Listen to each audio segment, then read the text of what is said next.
10 ఏళ్ల తర్వాత మోదీ చంద్రబాబు పవన్ ఒకే వేదికపైకి రాబోతున్నారు. ఈ ఘట్టం చిలకలూరుపేట ప్రజాగలం సభలో ఆవిష్కృతం కానుంది. 2014లో కూడా 3 పార్టీలు కలిసి ఉమ్మడి గుంటూరు జిల్లా నుంచే ఎన్నికల ప్రచారం ప్రారంభించాయి. ఈసారి కూడా అదే తరహా కొనసాగిస్తున్నారు. ఇప్పటికే సభ నిర్వహణకు భారీ ఏర్పాట్లు చేస్తున్నారు. టీడీపీ, బీజేపీ, జనసేన పార్టీలు సంయుక్తంగా నిర్వహించే సభ కావడంతో అధిక సంఖ్యలో జనసమీకరణ చేస్తున్నారు. 3 పార్టీల నేతలు ఈ సభను ప్రతిష్టాత్మకంగా తీసుకుని విజయవంతం చేయడానికి శ్రమిస్తున్నారు. 10 లక్షల మందిని తరలించడమే లక్ష్యంగా పనిచేస్తున్నారు. ఇక్కడి నుంచి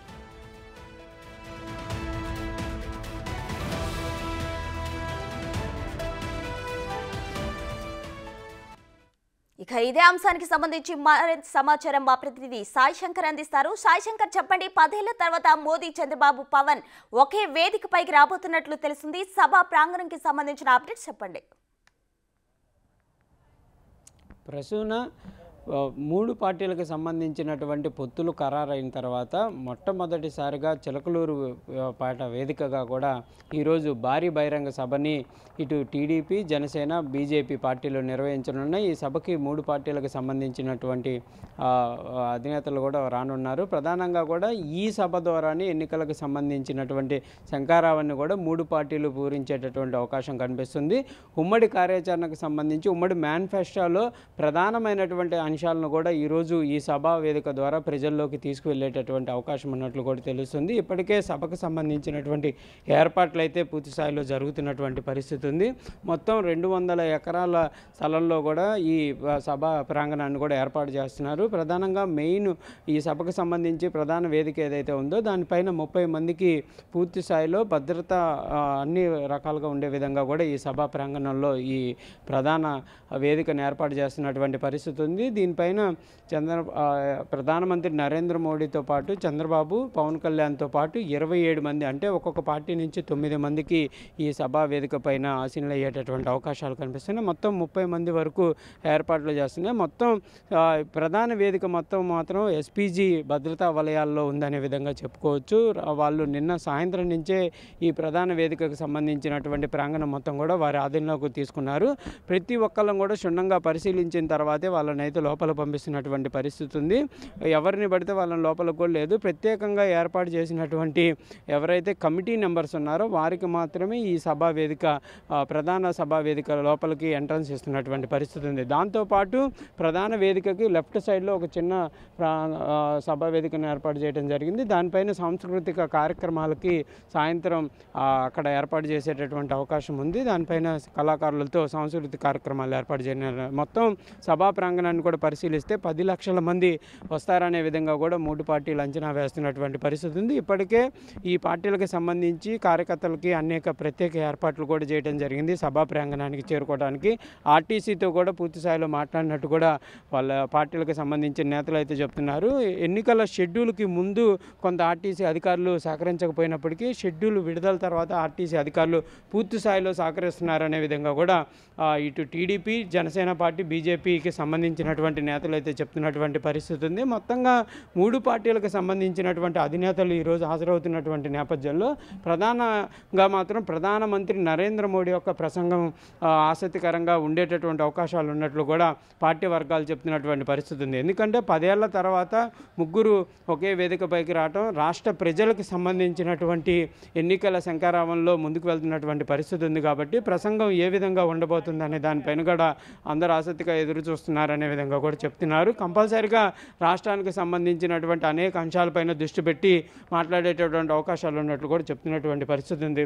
దీంతోపాటు ఏర్పాట్ల విషయానికి వస్తే మొత్తం 14 LED స్క్రీన్లను కూడా సభా ప్రాంగణంలో ఏర్పాటు చేయడం జరిగింది. ఎవరూ కూడా ఇబ్బంది పడకుండా ఈ సభకు సంబంధించి వచ్చిన వాళ్ళు ఎక్కడా కూడా ఇబ్బంది పడి వెళ్లకుండా కూడా వాళ్ళకి సంబంధించి LED స్క్రీన్లను ఏర్పాటు చేయడం జరిగింది. ప్రతి ప్రాంగణంకి సంబంధించి బార్కెట్లు ఏర్పాటు చేశారు. వాటిలో వాటర్ బాటిళ్ళు, అదేవిధంగా మజ్జిగ ప్యాకెట్లు అందుబాటులోకి తీసుకొస్తామనే విధంగా కూడా కమిటీ సభ్యులు అయితే చెప్తున్నటువంటి పరిస్థితి ఉంది. మొత్తం సభా ప్రాంగణానికి ఏర్పాట్లు కానీ మిగిలినటువంటి అంశాలకు సంబంధించి 13 మంది సభ్యులతో కూడినటువంటి కమిటీని కూడా ఏర్పాటు చేయడం జరిగింది. ఈ కమిటీ 13 కమిటీలకు సంబంధించి వాళ్ళు కూడా మొత్తం ఏర్పాట్లను అయితే చేయడం జరిగింది. ఎక్కడా కూడా కార్యకర్తలకు కానీ వచ్చేటటువంటి విఐపీలకు కానీ అదేవిధంగా పార్టీలకు సంబంధించినటువంటి నేతలకు సంబంధించి ఇబ్బంది లేకుండా ఎవరికి వాళ్ళకి పాసులు కూడా ప్రత్యేకంగా ఏర్పాట్లు చేయడం జరిగింది. ప్రధానంగా ఈ కమిటీలో ఉండేటటువంటి సభ్యుల్లో ప్రధానంగా ఉండే వాళ్ళకి ఒక రకంగా, మిగిలిన వాళ్ళందరికీ కూడా వేరే వేరుగా కూడా ఏర్పాట్లు చేయడం జరిగింది. మొత్తం చిలకలూరుపేటకు సంబంధించినటువంటి సభకి గుంటూరు ఇటు మిగిలినటువంటి ప్రాంతాల నుంచి కూడా పెద్ద సంఖ్యలో కార్యకర్తలు వస్తారు కాబట్టి వాళ్ళందరికీ కూడా వేరువేరుగా ఎంట్రన్స్లను కూడా ఏర్పాటు చేయడం జరిగింది. పార్కింగ్ సంబంధించినటువంటి ఇబ్బందులు కూడా లేకుండా కూడా ప్రత్యేకంగా పార్కింగ్లను అయితే ఏర్పాటు చేయడం జరిగింది. సామాన్య కార్యకర్తలకు సంబంధించినటువంటి పార్కింగ్, దాంతోపాటు విఐపి సభ్యులు వచ్చేటటువంటి వారికి సంబంధించినటువంటి ప్రత్యేకంగా ఏర్పాట్లు చేయడం జరిగింది. దీంతోపాటు 3 హెలిప్యాడ్లను కూడా ఏర్పాటు చేసినటువంటి పరిస్థితి ఉంది. ఇదంతా కూడా సభా ప్రాంగణానికి బ్యాక్ సైడ్ కూడా వీటి ఏర్పాట్లు జరిగినాయి. ప్రసన్న సాయి చెప్పండి, వైసీపీ ప్రభుత్వాన్ని గద్దె దించడమే లక్ష్యంగా అయితే టీడీపీ, బీజేపీ ఇంకా జనసేన కూటమి పనిచేస్తుంది. ఈ నేపథ్యంలో ప్రధాని మోదీ ప్రసంగం ఎలా ఉండబోతుంది? అదే ప్రధానంగా మనం చెప్పుకున్నట్టు ఈరోజు సభకు సంబంధించినటువంటి ఏర్పాట్లు ఒక ఎత్తు అయితే సభలో జరగబోయేటటువంటి ప్రసంగాలు అనేది పూర్తి స్థాయిలో ఆసక్తికరంగా మారాయని చెప్పుకోవచ్చు.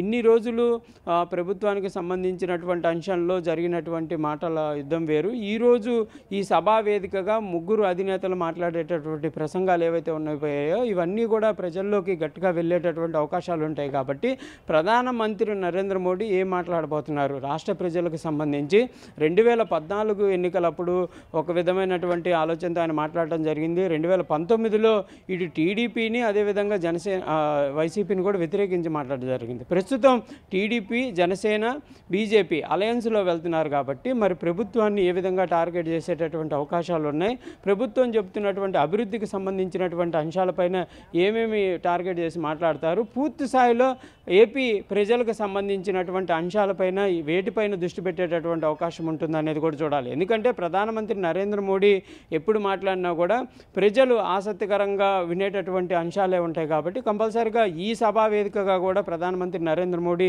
ఏం చెప్పబోతున్నారు అనేది కూడా అంత ఆసక్తికరంగా ఉంది. బీజేపీ శ్రేణులు మాత్రం ఒకే అంశాన్ని చెప్తున్నారు, కంపల్సరిగా అభివృద్ధికి సంబంధించి రాష్ట్రాన్ని ఏ విధంగా ముందుకు తీసుకెళ్తామనే దానిపైన కంపల్సరిగా హామీ అయితే ఉండబోతుంది అనే విధంగా చెప్తున్నటువంటి పరిస్థితి ఉంది. దాంతోపాటు ఈరోజు ప్రముఖులు నారా చంద్రబాబు అదేవిధంగా జనసేన అధినేత పవన్ కళ్యాణ్ కూడా అనేక అంశాలపైన కూడా మాట్లాడేటటువంటి అవకాశాలు ఉన్నాయి. కాబట్టి మొత్తంగా సభా ప్రాంగణానికి సంబంధించి వచ్చేటటువంటి కార్యకర్తలను ఉద్దేశించి మాత్రం వీళ్ళ యొక్క ప్రసంగం అనేది పూర్తి స్థాయిలో ఆకట్టుకునే విధంగా ఉండేటటువంటి అవకాశాలు ఉన్నాయనే విధంగా కూడా పార్టీలకు సంబంధించినటువంటి నేతలు అయితే చెప్తున్నటువంటి పరిస్థితి ఉంది. ప్రసన్న.